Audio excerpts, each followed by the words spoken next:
Lifting up his eyes then, and seeing that a large crowd was coming toward him, Jesus said to Philip, "Where are we to buy bread so that these people may eat?" He said this to test him, for he himself knew what he would do. And it says in the word that we are going to face trials and we will be persecuted. It's not an if, it's when. You have to have a plan. How are you going to respond when things don't go the way you thought? And I go back to, like, what do you believe about Jesus? Do you believe he's a good God who is allowing this to happen? Or is he, like, spiteful and making this happen to you? Don't wait until the bad thing happens to figure out where you are with your relationship with Christ.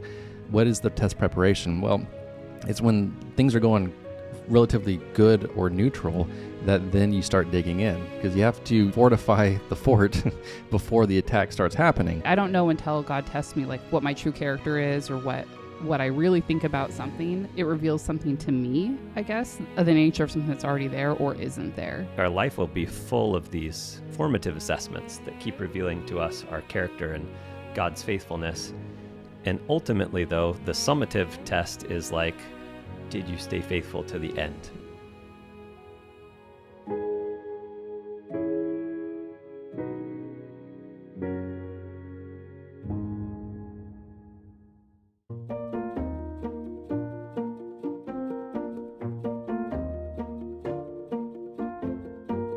Tests. No one likes them. Test results are typically consequential and are often black and white. As such, they carry with them a weight that most people prefer not to bear. Because logically speaking, if we don't pass, we fail. But I've learned over the years that not all tests are created equal, and not all test administrators have the same grading criteria. A few years back, I took a test not realizing that class was in session. I had just been hired as a therapist at a local clinic and needed to pick up a couple items to give my new office that certain je ne sais quoi. That's French for lamps, I think. Now, I've always been a little more HGTV than ESPN, so a quick run to Hobby Lobby wasn't the worst errand in the world. I was just a little pressed for time, so the stop couldn't take long. But thankfully, I knew exactly what I needed. Or so I thought. I had just made my purchase of 2 distressed lamps, got $20 cash back, and was crossing the parking lot in the pouring rain when a voice called out from a few cars back. "Hey, do you have some money so I can get something from 7-Eleven? The man looked to be in his late 20s, and he also looked like he was in the market for something a little stronger than a Slurpee. "Shoot, sorry." My response was quick. Too quick. I knew it, he knew it, and the canned pseudo-sympathetic reply didn't help. You know the kind I'm talking about. The kind you give when you're unable to help a friend move because you have tickets to the home show, or a Seahawks game, depending on your persuasion. "Shoot, really wish I could." Shrug. "Sorry." Which even that would have been almost okay had I not but 2 minutes earlier asked for $20 cash back at the checkout. "All right, thanks anyways," the man replied. Now, I could have blamed my response on a lot of things. I was in a hurry, the guy looked a little high, or due to the fact that we were standing in the middle of a heavy downpour, I could have gone the Milli Vanilli route and blamed it on the rain. But to do so would have been intellectually dishonest, the worst of all the dishonests. And if I learned anything from Milli Vanilli, is that dishonesty, intellectual or otherwise, can come back to bite you. Back to bite you. Back to bite you. Back to... As I sat in my Jeep, the test continued with a significantly shorter question. "Really?" Now this question was of the still small voice variety. "What?" I replied as I removed my hood and started my engine. "You don't have any money?" Okay, in my defense, not sure giving him money would have been the smartest thing to do. "But did you listen to him?" "Yeah, I heard him. He asked for money, which he'll probably use only for you knows what." "But did you listen to him?" "What did he say?" "He said, 'Can I have some money?'" "What did he actually say?" Then, like a kid begrudgingly saying what he's sorry for, I answered, "Do you have some money? Initiate Eeyore-esque tone. So I can get something from 7-Eleven. The still small voice continued, "You didn't have to give him money. You know you could have just bought him food, right?" Does God ever call you out the same way you would call someone else out? Sort of annoying. "Yeah, okay, you're right, but he's probably long gone by now." He's not. I turned off my engine and flipped on the hood of my raincoat. Yeah, I know. It wasn't difficult to track the man down.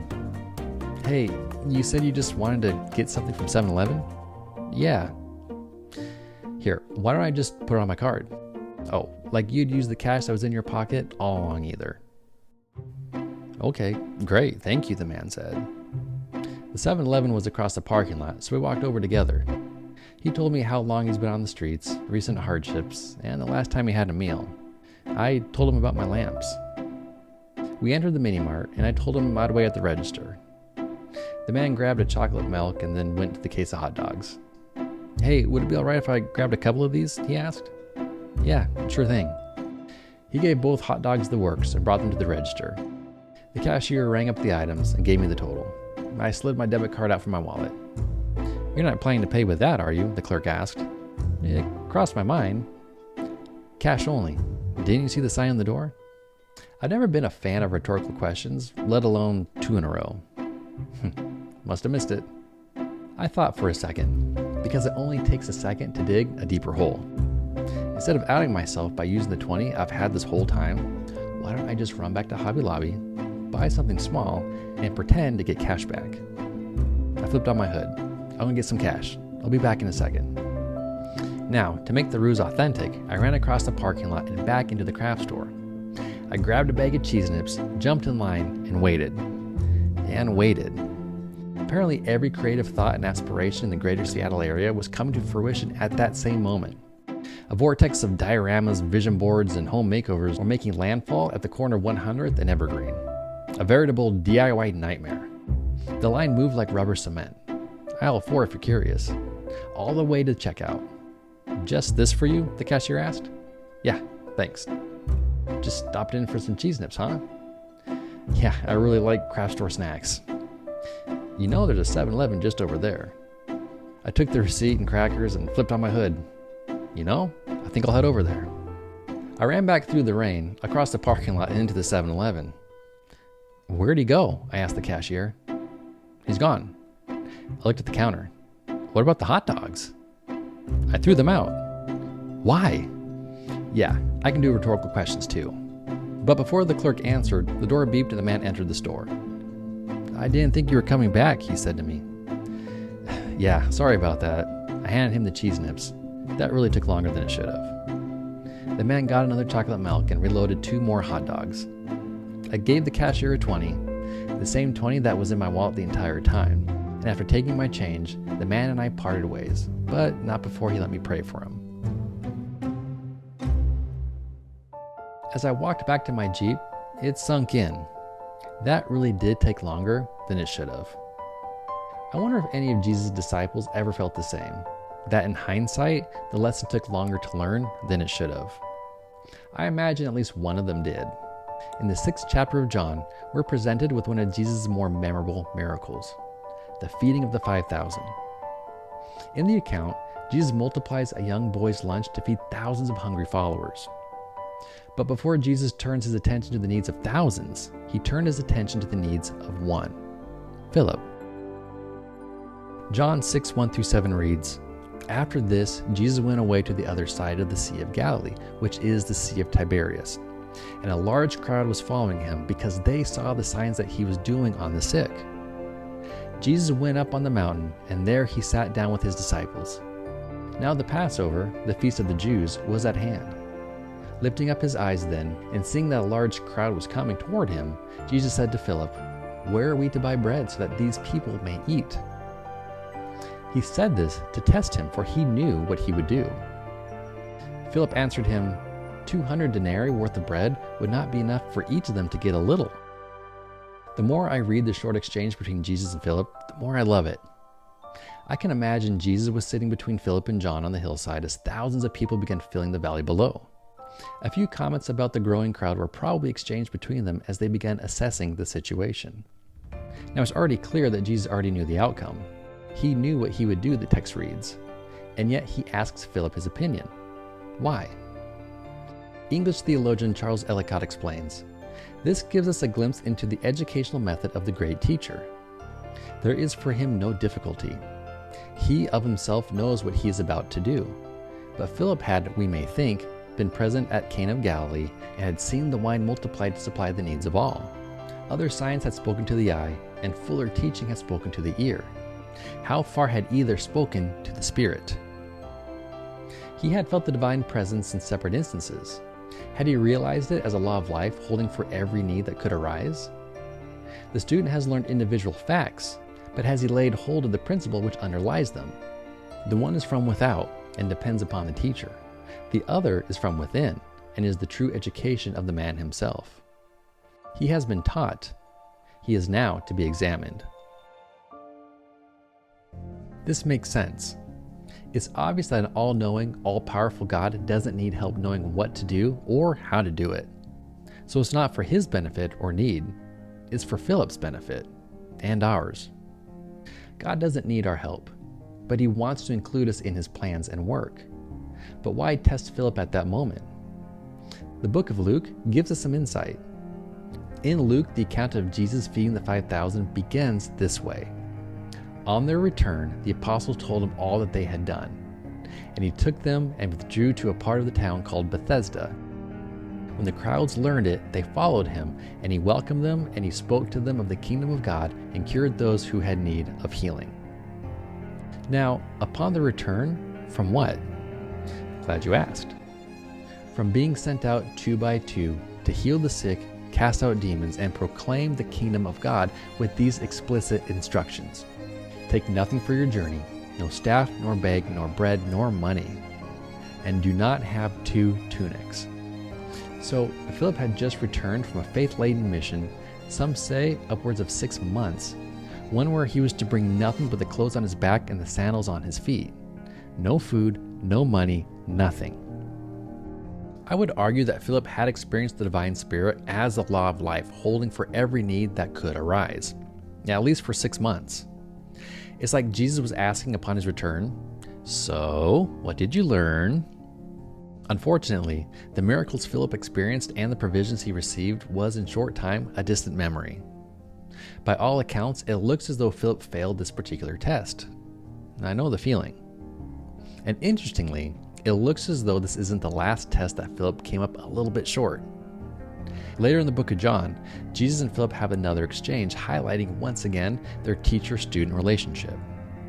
John 14:7-11 reads, "If you had known me, you would have known my Father also. From now on you do know him and have seen him."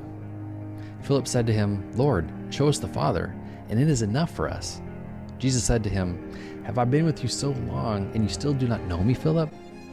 Whoever has seen me has seen the Father. How can you say, 'Show us the Father'? Do you not believe that I am in the Father and the Father is in me? The words that I say to you, I do not speak on my own authority, but the Father who dwells in me does his works. Believe me that I am in the Father and the Father is in me, or else believe on account of the works themselves." In total, Philip is highlighted roughly 4 times in the book of John, and half the times it looks as though he's failing tests.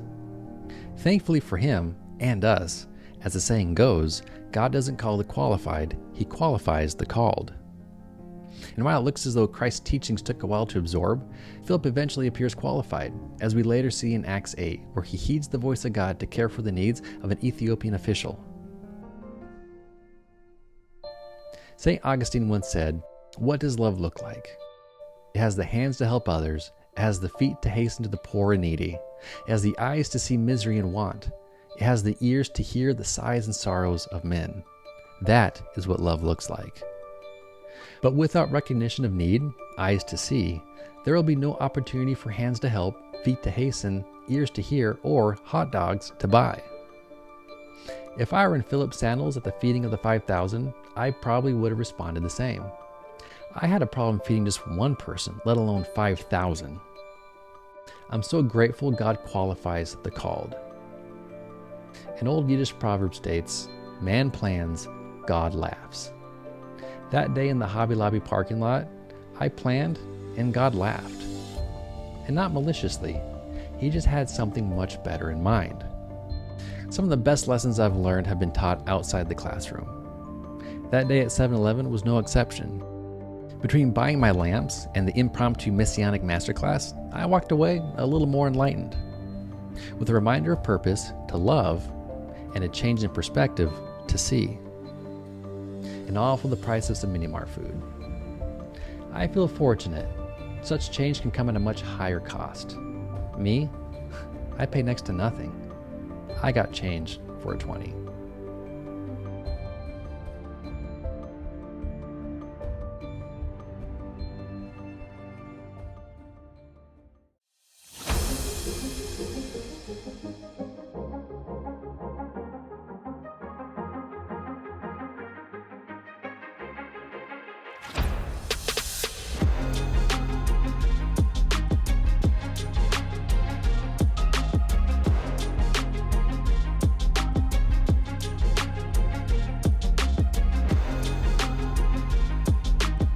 Okay. Feeling good. Feeling good.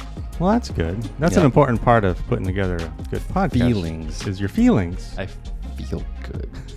I think our feelings are liars. Mine aren't right now. Feeling good. Okay. No, you're wrong. We look at facts in my office, not feelings. My feelings and facts are lining In up. alignment? Okay, great. Feeling good. Completely synced. Welcome back to the Defined Podcast with Dr. John et al. My name is Chris. Dr. John, psychologist, is in the studio once Howdy. again.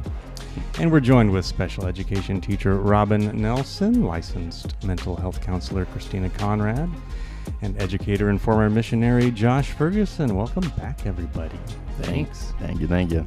Well, we are looking at the word test today as it appears in John chapter 6. And Jesus had a test for Philip just before he did the miracle of feeding the 5,000. So I'll read that passage and then we'll go around the table for opening comments. After this, Jesus went away to the other side of the Sea of Galilee, which is the Sea of Tiberias. And a large crowd was following him because they saw the signs that he was doing on the sick.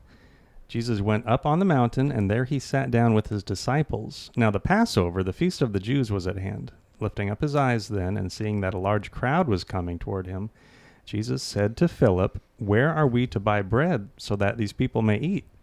He said this to test him, for he himself knew what he would do. So we're looking at the word test. It came in the form of a question. A one-sentence question from Jesus to Philip. Mm-hmm. Go ahead with opening thoughts, Dr. John. Yeah, absolutely. Well, before getting into a little bit more of the meat of it, I got a couple of test jokes.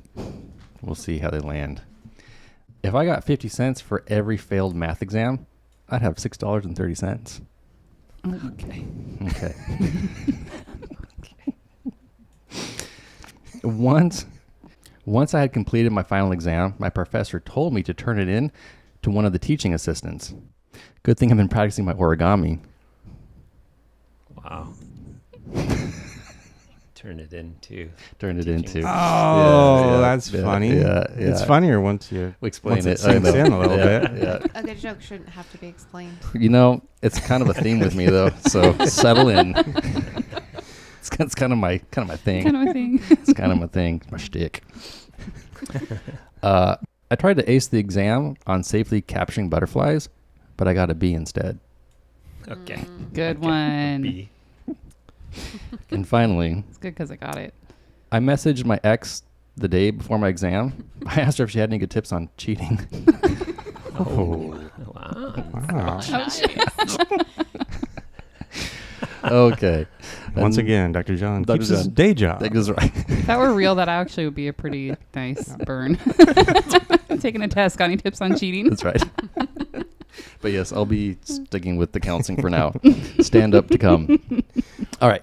So opening thought, there is a part in the vlog where it's a saying that I'm sure a lot of you have heard before. God doesn't call the qualified, he qualifies the called. And I just love how Jesus takes a moment to talk to Philip about something. We don't know what it was exactly that Jesus saw in Philip that needed to be tested or he would benefit from being tested with. But I was kind of curious about other disciples in the Bible that Jesus also tested. Because certainly I do think that God tests us for our good, and I think it was for Philip's good. But I thought it was kind of interesting. So Peter, Jesus taught Peter, this is just from AI, Jesus taught Peter the lesson of humility and grace. After Peter boasted that he would never abandon Jesus, Jesus predicted his upcoming denial. In Matthew 26:31-35, later by the Sea of Galilee, Jesus offered Peter a restorative lesson in unconditional love, asking him to feed my sheep 3 times to counteract his 3 denials. Thomas, Jesus directly addresses Thomas's need for tangible proof. After Thomas doubted the resurrection, Jesus did not condemn him. Instead, he personally appeared, inviting Thomas to touch his wounds and teaching him that faith can overcome doubt. James and John, Jesus confronts the sons of thunder on their wrong motives and desire for earthly glory. When they aggressively requested the highest position of power in his kingdom, Jesus taught them true servant leadership, explaining that to be great, one must first be a servant of all. Jesus taught Matthew a profound lesson in redemption and inclusivity by calling Matthew, a hated tax collector. Directly from his booth, Jesus modeled that his ministry was not restricted by social judgments, demonstrating that the gospel was for outcasts. I think it's cool that it's not just Philip that Jesus taught lessons to actually throughout all the gospels. He probably taught something to every disciple that is actually throughout scripture. And I'm just grateful that in that moment in the Hobby Lobby parking lot, I got to kind of join in with them in a lesson that was taught me. And I just think that I wonder if we look back, how many lessons could we say that actually, God was actually doing similar to us what he did for the disciples. And I think that he works the same way today as he did back then. I think one of the first things that comes to mind for me is that, I think we have the feeding of the 5,000 in each of the Gospels, but I didn't remember this element before I read back through it, that Jesus is testing Philip, and then it even clearly says Jesus already knew what he was going to do. And so it starts producing those questions of like, well, why would Jesus test him if he already knew? But pretty quickly when we consider Jesus' character, we know if Jesus already knows what's going to happen, it's for Philip's benefit. Mm-hmm. It's not to condemn him or make him feel bad. But it also is interesting to me that I wish that John wrote more details of the follow-up. Like we don't get that. And so we're left to consider how that, the miracle that follows, how Philip responded to it. And I wonder, we can read it through our own lens of like, oh, he's probably like, oh, but he might have been like, bro, that's crazy. He might have been kind of a surfer dude. We don't know. But like, it could have been all sorts of different responses. I tend to think of it as like, oh, fail. But who knows? Obviously, Jesus knew his need, and that was part of why the conversation happened. So that's interesting. Good, yeah. I also just did an AI search, which I'm new to. So we take this with a grain of salt, right? But I was like, I don't really like the word test. And I think a lot of people assume a test is like a negative thing. Or I know a lot of people who believe like maybe God is not kind or is punishing or spiteful, and so he puts us through hard things. And so I was like, well, let's back it up, and like we really have to talk about what the character of God is, and that he's not up there in heaven like shooting tests at us because we're failing. Like he allows us to go through things when we need to grow, or when we need to be something needs to be plucked out of us that's not actually for our benefit. But all of that is actually his kindness and provision for us, not like a test you're gonna fail kind of like thing. And the AI response was saying, and I didn't study to see if this is factual, but I think it sounds good. So it says, in the New Testament, the word used for test or trial, the words used for test or trial mean to prove by trial. So it's like going through trials, or like when things aren't going our way, like what are we supposed to be learning from that? It's not for like to punish us or to make us struggle. It's to help us grow. So, Okay, Robyn. My first thoughts are really similar to your guys's. as far as like, I've read this scripture a million times and I hadn't fully honed in on the thought that Jesus was testing him. And it almost made me just like visualize this thought of like, the test didn't seem super, like when I think of testing, I think of like really hard trials that I'm going through in life, but this just seemed like doesn't make or break anything. It's just like he's kind of going to see how he's going to respond. And I almost wonder if Jesus is just sitting there kind of giddy, like, ooh, where do you think we can find some food? And knowing like what he's going to do on that, like how he's going to provide, that he has this miracle up his sleeve that's going to change people's lives and ultimately point to him as the bread of life, you know, like that it was really to point to the bigger picture of something. So the way that I think I saw this for the first time is that like, it is testing Philip, but also that it just like shows this side of Jesus that I think like sometimes maybe when he's testing us, it's like this, like, I don't know, that he has something up his sleeve for us down the road. So yeah, the test that Jesus did, it was like a one question, one sentence test. And it was, where are we going to buy bread? Right. Mm-hmm. And so as I read that, I'm thinking he's asking him, the test is, what is the source going to be? What is where are we going to obtain enough to help these people? Mm-hmm. And Philip, he kind of didn't really answer the where part of it. He went instead to how much it'll cost. Mm-hmm. It'll cost us 200 denarii, or a half year's wages. Different translations say it that way. And so part of the test, I think, is like, just who do you believe Jesus is? So there's various reasons for tests. Some reasons could be, you know, is it for personal faith reasons? We could speculate that was it, or was it to prepare Philip to help others? But what if the main purpose of the test is just to reveal who Jesus is, right, reveal more of himself, and just to test if Philip was catching on to just the revelation of who Jesus is. Mm-hmm. And that kind of takes the sting out of it a little bit, doesn't it? Right. The testing part of it. But it's very important. It's still very important. It's just, it's not determined on like doing something as much as it is, it's like, what do you believe? What do you say? Mm-hmm. And it right, makes it seem kind of easy, even though a lot of people right, are still hindered by coming to that realization. Any thoughts right, on the nature of the test and what he's actually testing? It does seem like it was like a rhetorical question a bit, because it is interesting how he asked, where will we go to buy food? So it was almost like a leading question, where it's like, well, we're going to buy food for all these people. And it's absurd because, and I think Philip's response was in line with what any one of us would have been like, well, that's kind of nuts. What do you mean buy the food? For starters, we don't even have probably that much money among all of us. And so what do you mean to buy food for like all these people?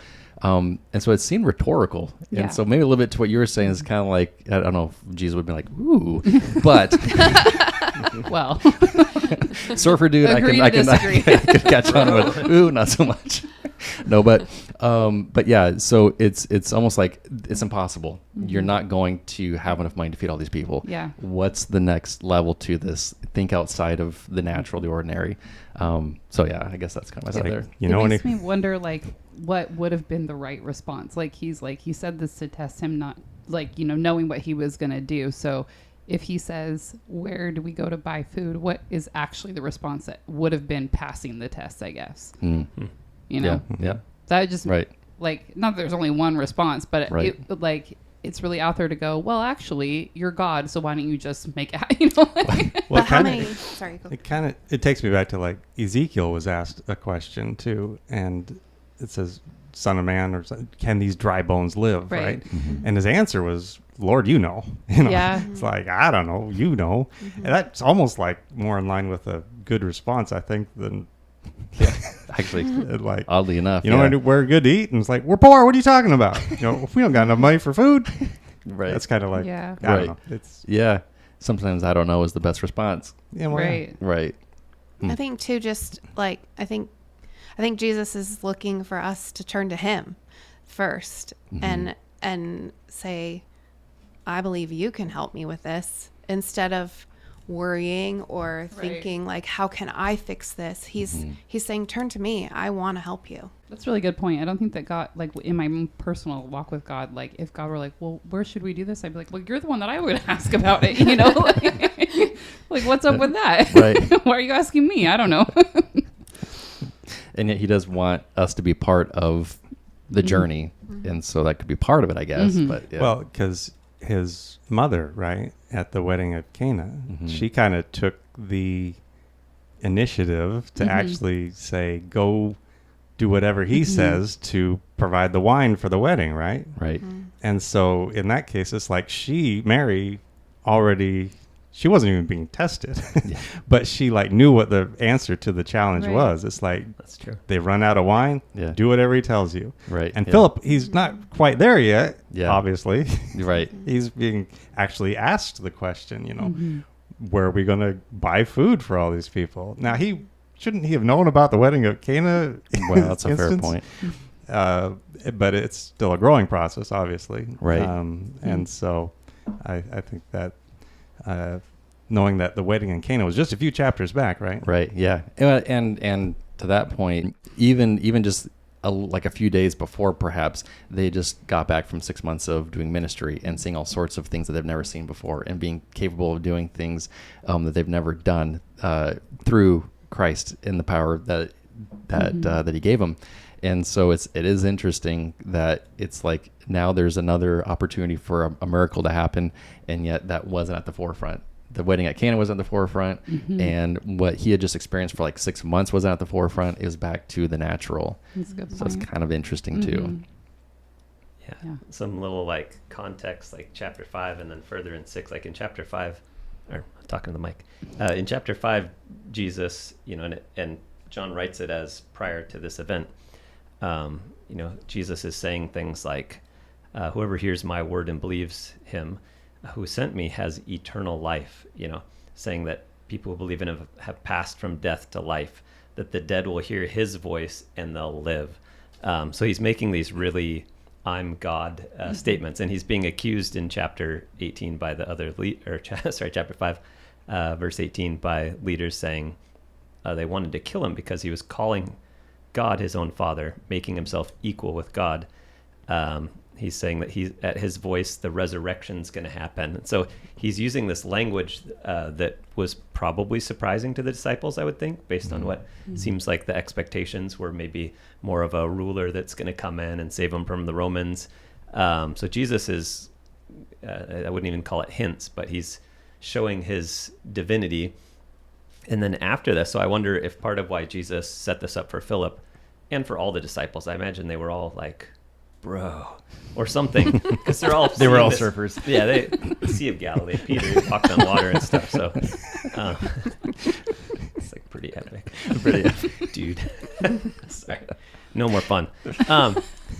But right after that, Jesus walks on water, and John doesn't record Peter surfing, basically. Right. But Jesus goes on then to, I'm the bread of life. And so here he's asking a question to Philip about how could we feed all these people? And he's like, I don't know.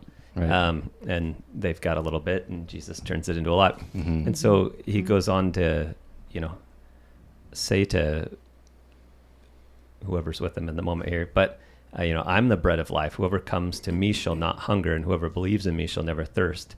And so he starts to refer to himself as the bread of life, and he compares himself to the manna that God provided in the wilderness. And so this picture of like 5,000 plus people being fed by Jesus through a miracle, he's saying everybody can eat of me and have eternal life. And so I think it's interesting that the physical version sets up just later in the chapter him saying, I'm the manna that came from heaven. Right. I'm the bread of life. That is the sermon illustration of all sermon illustrations. It's like God-level multitasking. Yeah. That's right. He's testing Philip as he's prepping to do a miracle, which is symbolic of the manna in the Old Testament. It's his own body. That's 4D chess. It's like what he does. Not to reduce it to a game, but he's like, no. God, it's all working at the same time. Right, exactly. Better than Trump. Well, I kind of went back and was like looking at the order that Jesus called the different disciples in, and like they were fishermen. So I think they sound more like the guys from Deadliest Catch in my Oh, there you brain go. than a surfer dudes. But was Philip a fisherman? Like, what was Philip's background? Because I didn't see like when he came in. Thinking of the chosen, he was sitting underneath the tree, right? I mean, Nathaniel was under. ask Oh, it's Yeah. Nathaniel. Yeah, it's his bro. It's his bro. Bro. anyway, I just Yeah. was like, I was curious about his background because Yeah. That's a good point. for some of the disciples, like it makes sense the tests that Jesus has them do. Right. I don't know. It was kind of catered to them Yeah, more Yeah. so, right? but I was like, oh, that's kind of random. It's a good idea. It's just a weird thought. Right. Well, I I should look it up. I think you put this in one of the text messages, but that he's just from that region. Yeah, You know, like where do we be like, if you're like, hey, Robyn, where can I find like the best coffee in Snohomish? I'd be like, oh, well. yeah. And I'm like, actually, you're Hmm. Jesus. So, Mhm. yeah.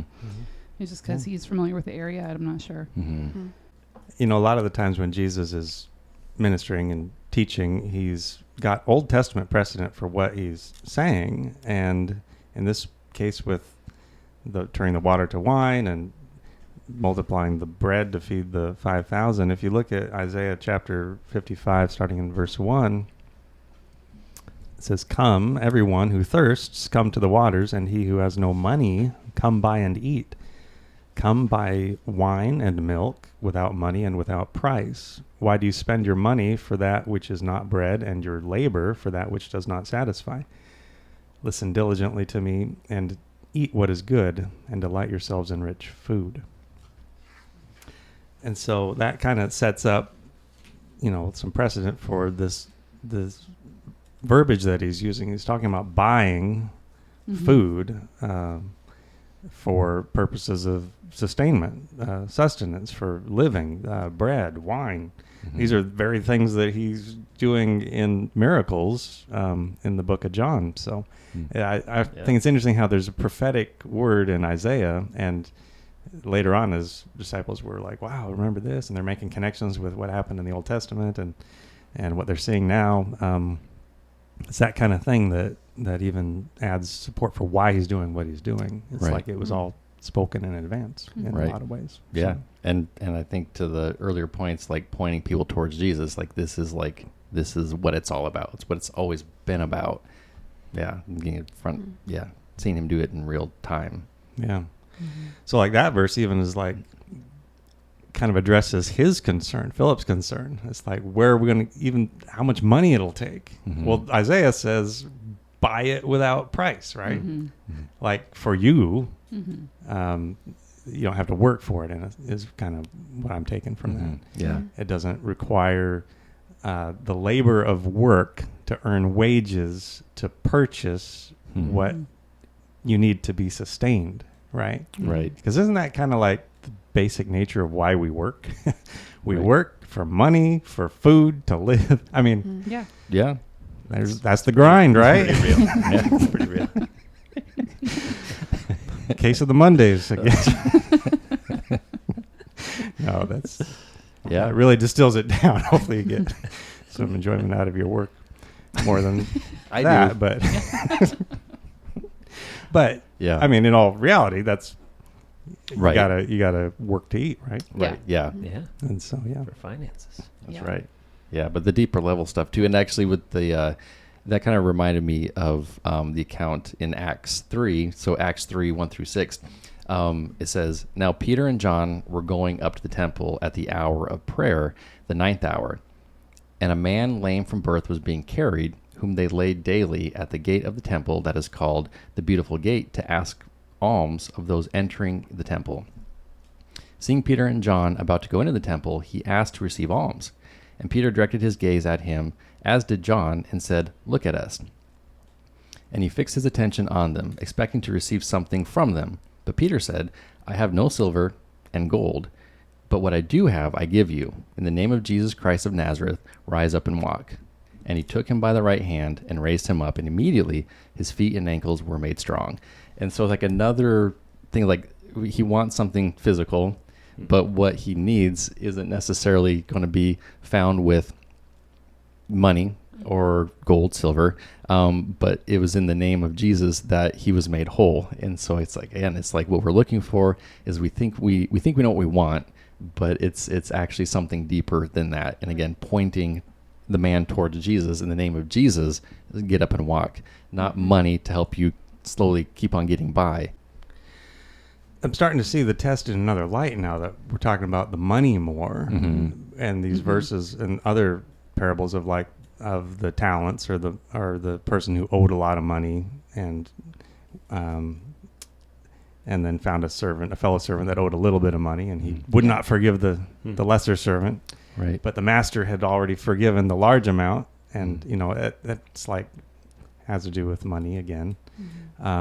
And didn't Simon the sorcerer want to buy the power using money? And these verses, like Isaiah, the verse like silver and gold I do not have, but what I have, it's almost like part of the test, part of Philip's test had something to do with the money aspect of it. Right. So it's not only the source, to whom do we go, but what must be given in exchange to obtain the sustenance. Yeah.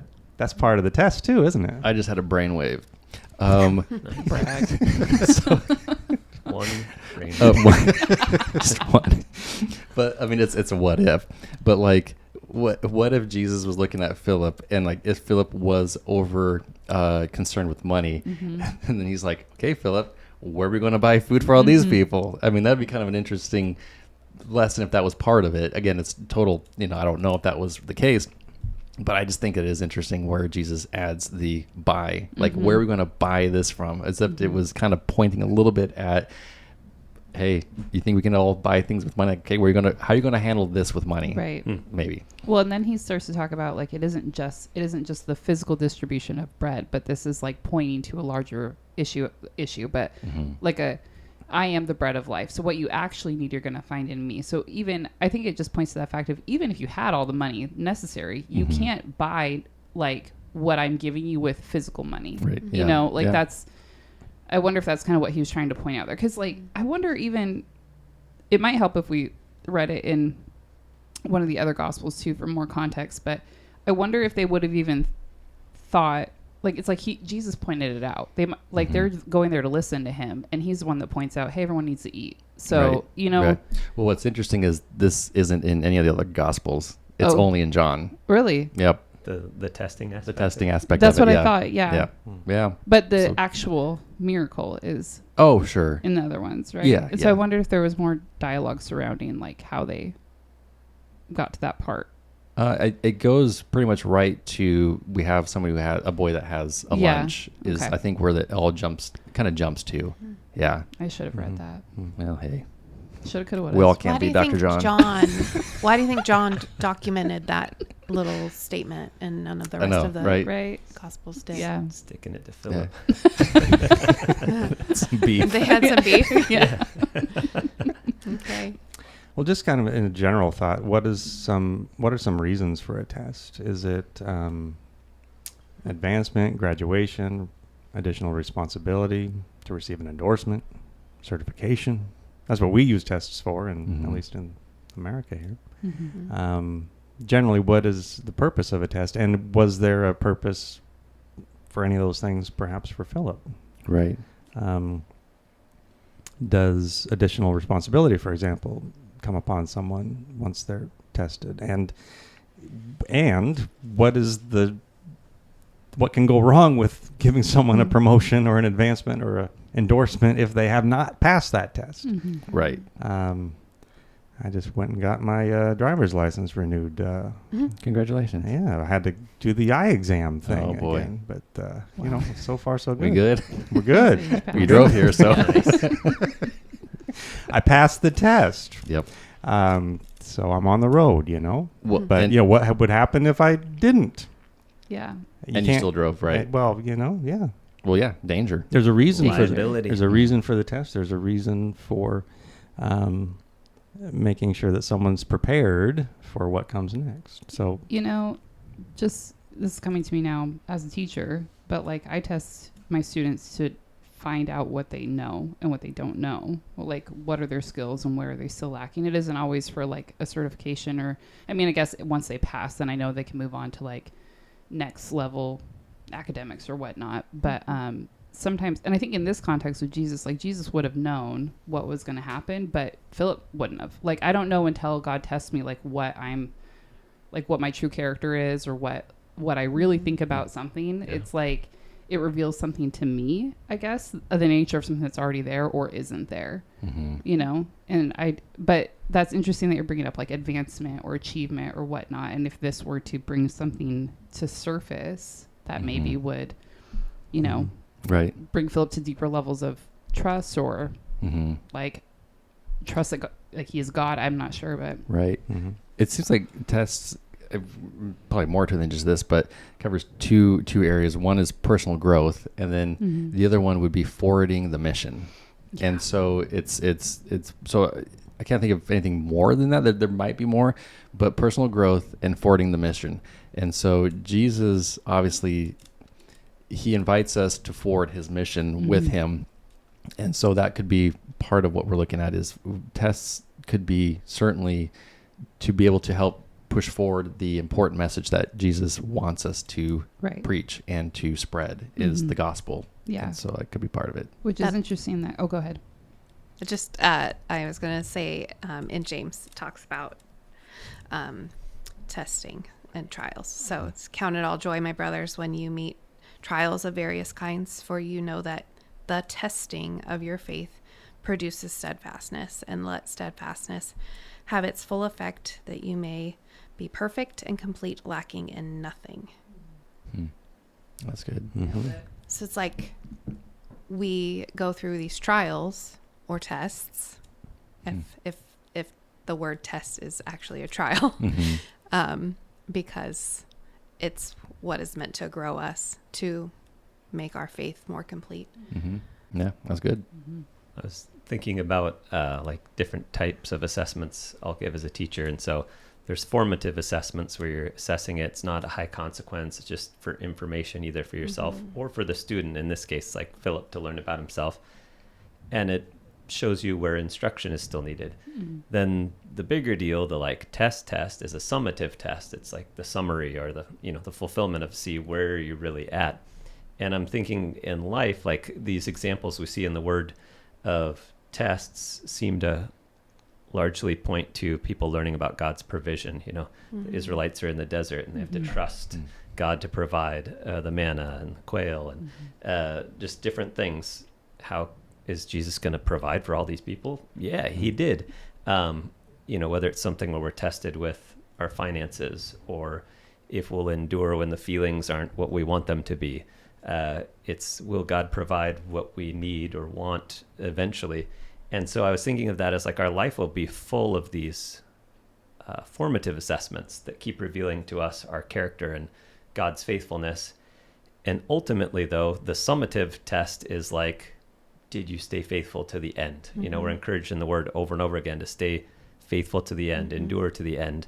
And I think that, in my mind, at least, that's how I would think of like the final assessment is, did you keep enduring regardless of how all those other tests went until the very end? And there's a verse right in that same context of James that I'll add in there because that's such a good point. Unless you just read it, then that's awkward. It's James chapter 1. Yeah, so just later in the chapter there in verse 12, it says, blessed is the man who remains steadfast under trial. And I think of that as just like one trial. But it says, for when he has stood the test, he will receive the crown of life, which God has promised to those who love him. So there's kind of that big picture, like the trial, being under trial. For the whole big picture, in the end, you'll receive that crown of life. And so it's kind of that final test is, in at least how I would think of it, is just that enduring until the end. I used to be a teacher as well, and when I gave tests, a history test or an English test or whatever, I had the blessing of teaching in Christian schools for a lot of my years of teaching, so I would say I would kind of give them the speech of "May the force be with you," and then and then I would say whether or not you pass this test does not keep you out of heaven. Because like it tells me what you've learned, but Sure. the real test is There you go. do you stay steadfast till the end? Yeah. Good.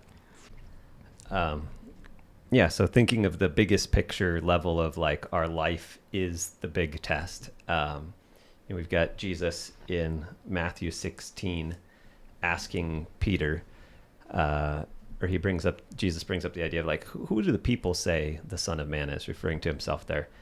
And they say, so the disciples, like, some say John the Baptist, others say Elijah, the others Jeremiah or one of the prophets. And he said to them, but who do you say I am? So he asked the disciples this ultimate question of who do you say I am? And Peter responds, you are the Christ, the Son of the living God. And Jesus goes on to affirm, like, yes, you're Right. blessed, Simon, in knowing that. And so I do think that I know that for each of us and anybody listening, and ultimately for everyone in the whole world, literally, that's kind of the biggest test question is, who do you say I am? Because our eternity is determined by Jesus and our faith in him or our lack thereof. So I think that goes to the biggest picture test question, and not presenting that in like a fearful way. The answer is he is the Christ, the Son of the living God. He is God. He's the Son of God. He's the Messiah. So yeah, that's the big test question. That's a big test question. And it's like a standing question. It's like written there in the Bible. It's like a question that we could answer. Any one of us can answer that at any time, right? You can say it, you can confess it, you can answer this question that is essentially asked in the Bible of you as Right. I believe Jesus is the Son of God. Right. And I think in some ways we're confronted with that question kind of all the time, especially during times of testing, Right. Like, what do we really believe about God Yeah. and how, because that's determining how we live our lives, Yeah. how we respond to situations or. Well, yeah. If You know. trials even come up in our own lives, as we're already believers, we might be subjected to like an additional test. Like, Yeah. do you still believe Right. that Jesus is able to do this? Do you still believe he's the source? Do you still believe he's who he says he is? Yeah. Right. I think in some ways as believers, like Jesus would be, like we would be confronted with that question probably more than anybody else because we kind of have to, put our money where our mouth is. Like, It's probably a good question to ask ourselves. Yeah. Like every once in a while, kind of like a little check-in. Just like, so who do Yeah. you say that I am today? I Yeah. mean, kind of off of your point of when bad things happen in particular, because we're really good at saying, hey, Jesus is Lord when life is great. Right. It's usually the tough stuff that we start to be like, well, yeah, but, and it's like, but, maybe every little once in a while, just ask, okay, like think of Jesus asking you personally, Right. like, okay, today, who do you say that I am? Because that's the biggest, like you're saying, that's the biggest test question there is. Right. Yeah. So here's the thought. What is good test prep? How do you remain in a place where you're ready to give that good response? Like, I would think remaining in a Bible believing church and not neglecting to gather with people where you'll hear, because faith comes by hearing, right? And hearing by the word of God. You'll hear the answer to that question, the answer to that test. And I think repetition is a good part of being prepared. Absolutely. So that when that test comes Monday, case of the Mondays, you're kind of prepped to the baby answer, test. right? Right. Yeah. Yeah. What are some thoughts on test prep and how you can remain ready for that? Well, in therapy anyways, like I'll end up talking a lot of like existential type concerns, anxieties, fears, and those types of things. And so I'm sure Christina does as well. And it's one of the things that I keep on coming back to, it seems, in conversation is like, don't wait until the bad thing happens to figure out where you are with your relationship with Christ. What is the test preparation? Well, it's when things are going relatively good or neutral that then you start digging in, because you have to fortify the fort before the attack starts happening.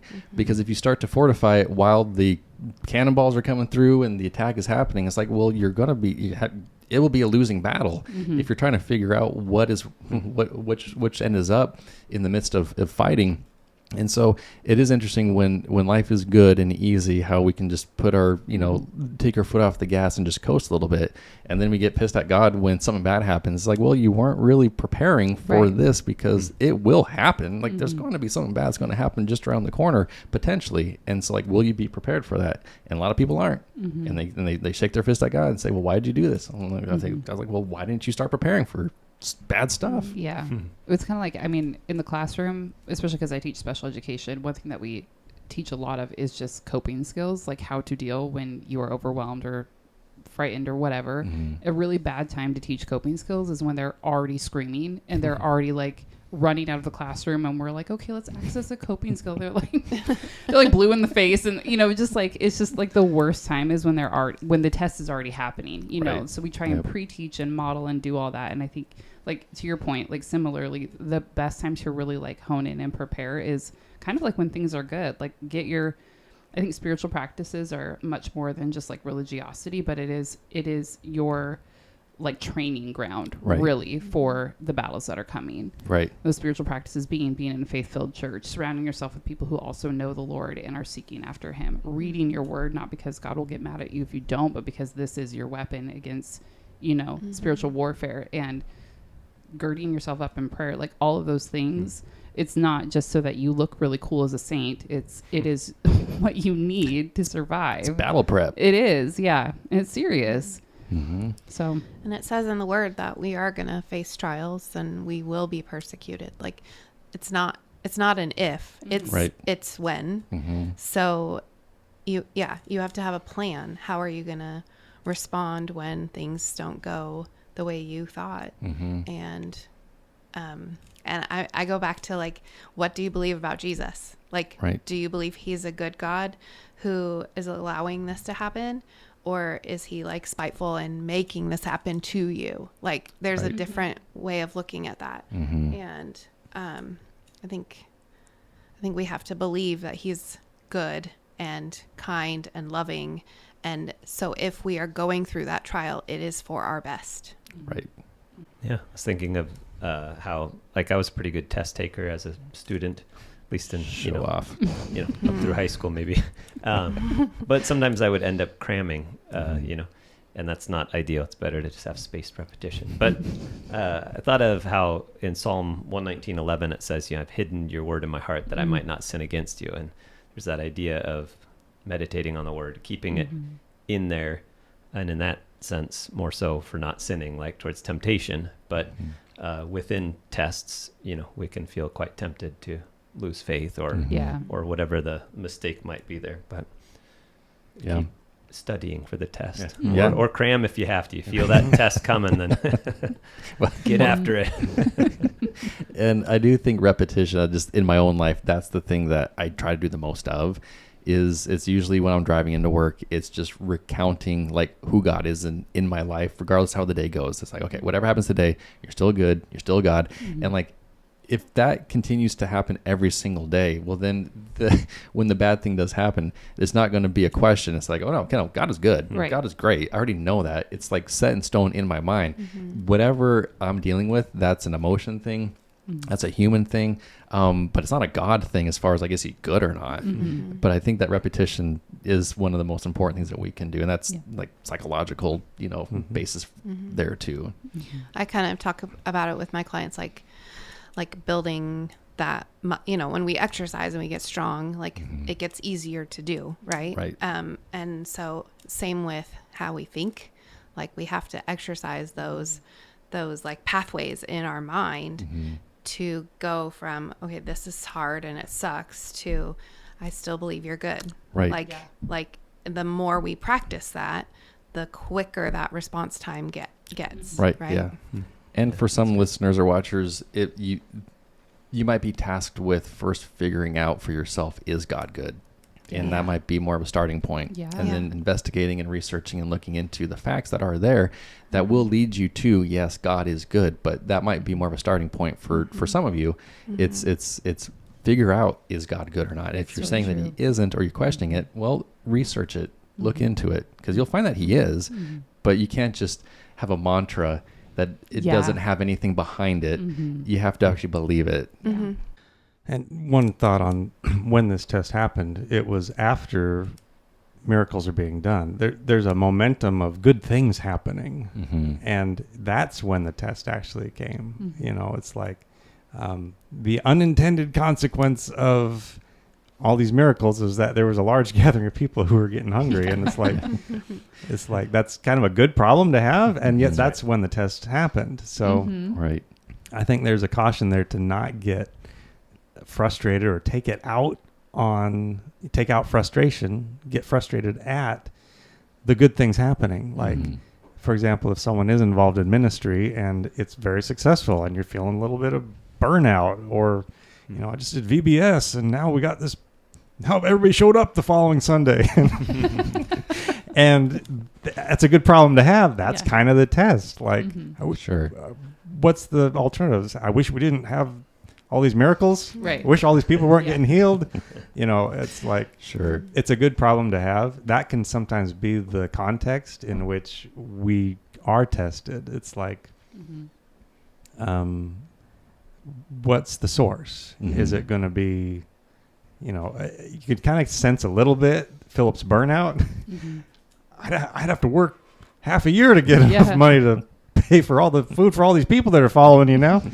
You know, like there's a stretching that can follow, like even answers to prayer and seasons of miracles and whatnot. That like brings you to those like greater levels of testing and faith that you're talking about. Like once you pass a subject in school, you usually move on to something next. You know, and I think a lot of times, like if God sees, oh, she's been so faithful in this area, I think I can put a little more pressure on and see what now she's capable of. That grows you.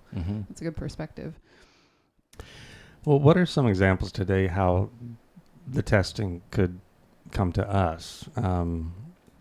Now, be mindful, God already knows, and if we take this application here from the book of John, God already knew what he was going to do. Jesus already knew how he was going to provide. But is there some application in our own lives where we could be tested? God knows how he's going to provide, but how could that question come? Does it come directly through Scripture or the Holy Spirit? Does a fellow believer challenge us? You know, who are you going to trust? Who are you going to?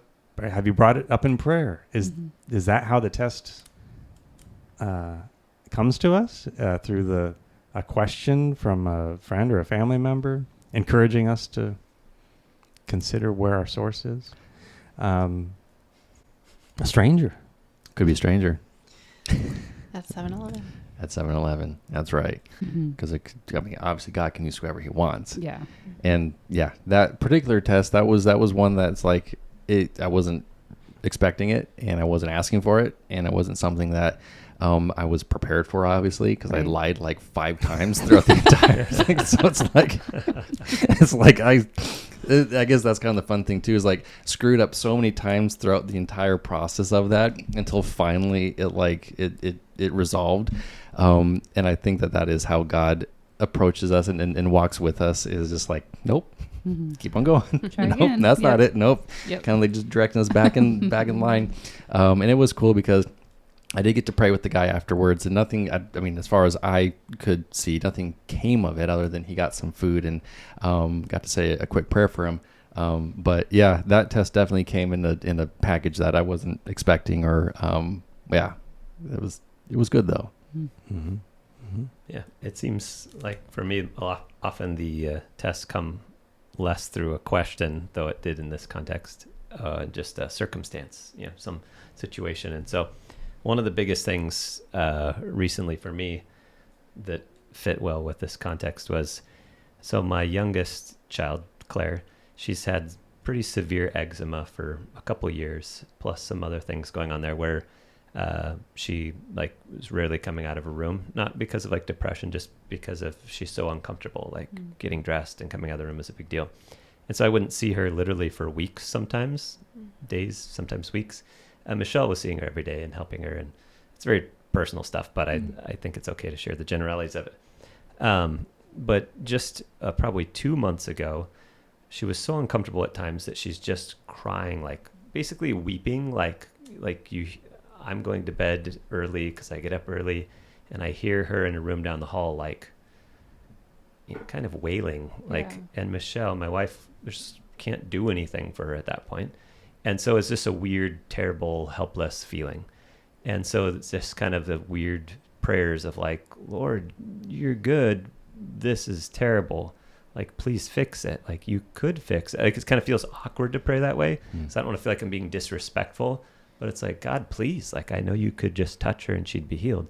And so it's very tough. And I remember the next day or that weekend being at church on Sunday and we're singing songs. And I think I was just there without the family. And it's like, I can say these things, God. I don't feel them at all. And I'm just doing it out of kind of discipline or respect because I believe they're true. But I'm low and sad because this is terrible. Like, yes, you're still good. You're still great. But it was a weird disconnect of like, that's true. And I've been through lessons in life where I've learned that like, yeah, keep praising when you don't feel like it. This is just kind of a new level of like, it's not me, it's my daughter. Right. And so it felt pretty heavy. Fast forward about 2 months. Yesterday we did her belated birthday party with her closest friends at trampoline park in Everett there, and she's just been progressively improving over the last couple months.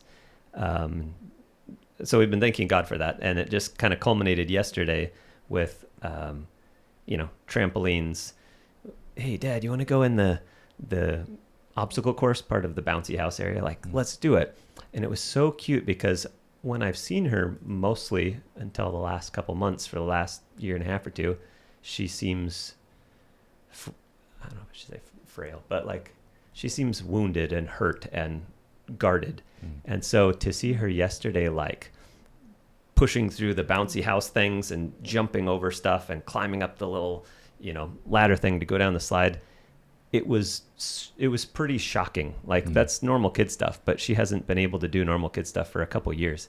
And so I'm thinking about tests and thinking, well, this has been one that's been really tough, and it's probably tougher on my wife because she's in there each day with Claire. And we had people come and visit her house and pray, and we've had lots of people praying, and we tried all sorts of medical things. And so at some point though, it has turned, and now she's doing so much better, which is super exciting. And so it's fun to be on what appears to be the very back end of this really long test that peaked in some of its severity just a couple months ago. And so it was exciting to be preparing for this and thinking like, it's nice to be on the testimony side of it instead of just the test side of it. And so I'll give God thanks for that. And it's exciting to see she's not only like that her skin looks way better and almost totally better, she's like herself. She's not guarded and hurt.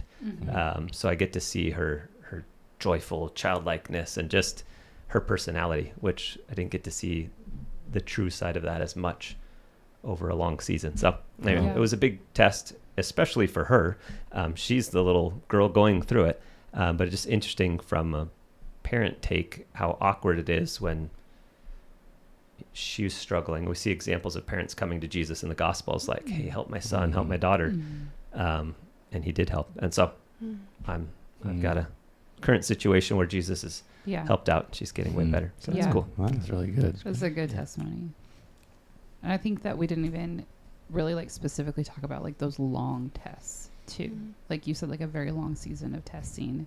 And this whole entire conversation, I kept thinking about like moments of testing, I guess, like where I'm like faced with a decision or whatnot. But it didn't even we didn't even talk about like the Israelites being tested like in the wilderness, like for forever, and all of their, and all of their complaining and their constant failing tests kind of thing. Like God provides, and the next day they forgot, kind of thing. But like there's a lot of long tests of just God's faithfulness in our life, and are we believing it or not, and our response to having to wait for something for a really long time when we know that God could in an instant just change our circumstances. And so why doesn't he, Right. And there's probably scripture that speaks to weariness, and I mean, I'm not coming up with any at the moment, but I'm sure some Psalms about, crying out like, why? Yeah. And I think how that, long, O Lord? sure. Yeah. right. Yeah. And so it's obviously a true thing that we experience is weariness during long testing for sure. And there's something to that also. Yeah. And what that is specifically, it might be for each person individually. And, but yeah, it's weariness and long testing. Yeah. That can be exhausting. Yeah. And I know some people, just even in my work in the past, like chronic pain. I mean, it's not too dissimilar from having, chronic eczema. It's like, it's constant and it's tiring and it's frustrating and all of those things for sure. But yeah, so we can get to God is still good through it and keep moving forward. Obviously we want to keep growing through the difficulty. I mean, for me, when I was younger, singleness was what I would, but then you just get married and you switch singleness problems for a married problems. So you're just trading like it's not really better. It's just different. It's just different. I'm sorry.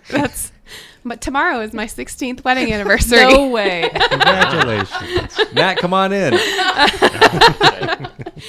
I was just thinking, like a test that I've been through that was a test that didn't resolve how I had dreamed it would resolve was my husband and I were not able to have children. And I was very devastated by that. And we did all the things that you're supposed to try to do. And some of them weren't really options for us for various reasons. So it kind of just came to a dead end. And I was like, okay, I guess I'm not going to be a mom. And that was really, really hard for me. And I was angry for a very long time. But I think that the resolution, the arc of that for me, it didn't end up how I dreamed it would, but God really changed my heart about that. So like now 16 years into my marriage and I look at lots of different things and I can kind of see like what God was doing or why that didn't work out. And I still don't know the exact reasons, but I see possibilities and my heart isn't like broken and destroyed about that like it was 10 years ago when we were really going through the thick of that. So yeah, it's just an example. Well, I think a testimony that when something isn't when a prayer isn't answered in the affirmative, I suppose, right? The testimony that you have, that people in your position have to say, yep, this didn't happen how I prayed, and yet God is still good. I mean, that's crazy powerful because people are like, well, what do you mean he's still good? You didn't get what you wanted. And then you say, well, and here's all the reasons why he's still good. That's good. Well, closing thoughts as we wrap up this topic of test. Yeah, well, I just love the fact that in the midst of everything that was going on, Jesus took the time to speak to Philip on a personal level, for whatever reason that was specifically. It's kind of like we were talking before, like God is like the ultimate multitasker. He can do so many things all at once. And I'm just grateful that he taught me a lesson and very personal. I mean, it's crazy that the God who created everything, the entire universe, cares to teach us a lesson. And that's just, it blows my mind. Right. Yeah. I'm just reminded as a final thought that it's so important to remember that God works out all things for the good of those who love him, that he's good and he's working things out for good. I want to read just a few lines from a song called Remember by Katie and Brian Torwalt. It says, how quickly we forget the God who lives in every day, how easy to lose sight that you reside in the mundane. How quickly we forget the power that's running through our veins, the kind of power that empties graves. And oh, my soul, remember who you're talking to, the only one who death bows to. That's the God who walks with you. And oh, my soul, you know that if he did it then, he can do it all again. His power can still raise the dead. Don't tell me that he's finished yet. Good. Love that. That's great. I'm a big fan of songs as well. And John's story at the beginning just reminded me of a song from the 90s. Nice. You guys are probably too young for that, but I'm a big country music fan. I'm actually a very eclectic music fan. I have a very eclectic jukebox in my brain. But one of the songs is That'll date you. jukebox. Do you all know what that is? Yeah. That's not jukebox. So there's a country music artist named Colin Ray, and he sang a song about what if Jesus came back like that. And like the verses are about a homeless person begging, or a baby that's born hooked on crack. And it just really makes you think, like, no matter where you are, what you're doing, like, we're called to love whomever is in front of us in what the best way we can, and like really reflect Jesus, because Jesus died for that person too. So. That's so good. Yeah. For my final thought, I feel like I have to switch it, because when you asked the question about if anyone has like a long test that they endured, something came to mind and I did not share it, and I'm feeling very convicted about it. So like a few years ago, I was dating this guy, and it was like an out of nowhere thing where like you immediately connect and he's your best friend immediately and you think it's going somewhere. And he was a Christian and I'm a Christian, and my conviction obviously is that I would end up with someone who loves the Lord. And there was a while there where after a while I started to notice that while he is a Christian and I'm a Christian, there was a huge disconnect in where we were meeting in our relationship with the Lord. Like it just was like, it started to feel like I couldn't like fully like love the Lord like fully in front of him, because he just doesn't get it. And it was just to sum it all up, what it ended up being after some prayer and counsel and some very vivid prophetic dreams, that I could continue in a relationship with this guy, or I can continue a relationship with the Lord, but I couldn't have both. And this was not an easy decision to come to, because it's not like it was a bad guy. He was a very funny guy. You probably get along with everyone in here. And like, it was super fun. And I've always wanted to get married. I've always wanted to have kids. We were kind of going the same direction as that. But what it boiled down to was like, I could not have the closeness with the Lord that I wanted and be with this guy. So in the end, I chose to cut it off with him. And this was not like, it's not like one of those things where you're like, good riddance. Like, you know, it's like literally in tears about this. And like now looking back, I'm like, the Lord saved me from something, because he had a whole host of issues too. But like, I think that was a very testing moment for me. And the long test of it is that, I mean, it's probably like, I can't even remember, like 4 or 5 years ago. And usually when you hear testimonies like this, then girls get to say, and then a month later, I met the man of my dreams. And, you know, spoiler alert, I'm still not married. Like, and but the thing is, I got out of that relationship because I wanted intimacy with the Lord. And 5 years later, however long it is, like I've never been closer to the Lord than I am now. And I know that had I stayed in that, I wouldn't have what I have now with the Lord, and I wouldn't trade it for literally anything. Like if this is how the rest of my life goes, this is it. But I don't think that's the gift that God has for me. But I just felt like I needed to share that and say, like, sometimes the fruit of the test isn't what we think it's going to be, but it is always worth like the right choice. The problem is sometimes you don't know that it's a test at the time, or you don't always know what the correct response is. But I think that if you are in a space where you can pause and ask the Lord, like, what's the right way to go, he's faithful to show you. And it's always worth like whatever directions God is leading you in. So I don't remember what my other final thought was, so I hope that's my final thought. Good. Cool. All right. Yeah. Very good. All right. Well, that wraps up this topic of the Define Podcast with Dr. John et al. Thank you, panelists. Thank you, listeners. If you haven't already, please like and subscribe if you're so inclined. Please be inclined. We look forward to another episode soon. Take care, everybody. Thank you for listening to the Define Podcast with Dr. John et al. If you enjoyed what you heard, we invite you to like, share, subscribe, and give a 5-star rating. Find us online at thedefinepodcast.com.